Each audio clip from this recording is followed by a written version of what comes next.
বাংলাদেশ জামাত ইসলামী তো একটি নির্বাচনমুখী দল। আওয়ামী প্রশাসনই এখন বাংলাদেশের সকল জায়গায় বিদ্যমান। আওয়ামী লীগের সব লোকই এখন বিএনপির সমর্থক হয়ে গেল। আমার একটা বড় কোশ্চেন। বিএনপি বলার চেষ্টা করছে এই ফেব্রুয়ারিতে যদি নির্বাচন হয় সেক্ষেত্রে যথেষ্ট লেভেল প্লেইং ফিল্ড আছে, প্রশাসন প্রস্তুত রয়েছে, এমনকি আইন শৃঙ্খলা বাহিনীও যথেষ্টভাবেই প্রস্তুত আছে। জামায়াত ইসলামী সেক্ষেত্রে দ্বিমত পোষণ করেছে। আপনারা বলছেন লেভেল প্লেইং ফিল্ড নেই, প্রশাসন কতখানি প্রস্তুত সেটি নিয়েও শঙ্কা রয়েছে আপনাদের। যদিও আপনারা ৩০০ আসনে আপনারা কাদেরকে মনোনয়ন দিবেন সেটি আপনারা নিশ্চিত করে রেখেছেন, আপনাদের নিজেদের কর্মকাণ্ডগুলো কি খানিকটা সাংঘর্ষিক তাহলে? না, বাংলাদেশ জামাত ইসলামী তো একটি নির্বাচনমুখী দল। সো দ্যাট নির্বাচনের কারা প্রার্থী হবে এটা প্রস্তুত করে রাখা তো এটা অস্বাভাবিক না, এটাই স্বাভাবিক। আর আপনি যেটা বলেছেন যে লেভেল প্লেইং ফিল্ড আছে কিনা তার উত্তর কিন্তু প্রধান ভাই দিয়ে দিয়েছেন। প্রশাসন, আওয়ামী প্রশাসনই এখন বাংলাদেশের সকল জায়গায় বিদ্যমান।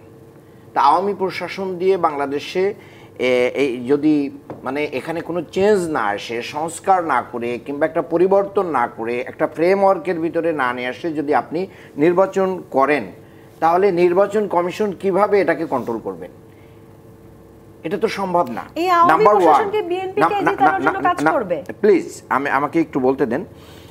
২ নম্বর কথা হচ্ছে, ভাই অনেক সুন্দর করে বলেছেন যে বাংলাদেশের ৭০% মানুষ এখন আওয়ামী লীগকে বাদ দিলে ভাইদেরকে পছন্দ, বিএনপির সমর্থক। তাহলে কি আওয়ামী লীগের সব লোকই এখন বিএনপির সমর্থক হয়ে গেল?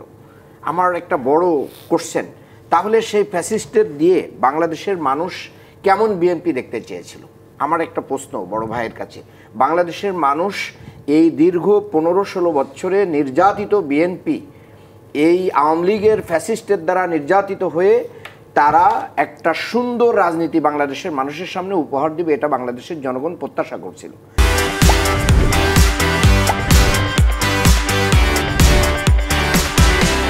কিন্তু তারা কি করলেন?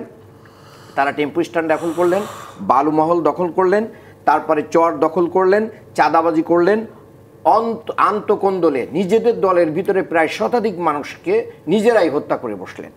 এই যে জবাবদিহিতা নিজ দলেই নাই, এবং এমনকি আমি এই কথাটা অনেক জায়গায় বলেছি যে আজকে বিএনপি তো নিজ মানে গণতন্ত্র চাচ্ছে দেশে, কিন্তু নিজ দলের ভিতরে কবে সর্বশেষ গণতন্ত্রের চর্চা হয়েছিল?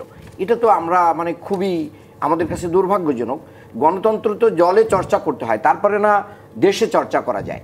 সেই জায়গাটা আমাদেরকে মানে আশান্বিত করে না যে একটা সুষ্ঠু নির্বাচন তাদের দ্বারা, যেখানে তাদের দলের ওনাদের দলের নেতারা বলতেছেন যে আমরা প্রয়োজনে নিজেরাই নির্বাচনের তারিখ ঘোষণা করে দেবো। যারা নির্বাচনের তারিখ ঘোষণা করে দিতে চায় তারা নির্বাচন হওয়ার সাথে 10টা 11টা 12টার দিক বলবে যে এখানে আমরা বুঝছি যে সব লোক আমাদেরকে ভোট দিচ্ছে, আপনারা কি করেন?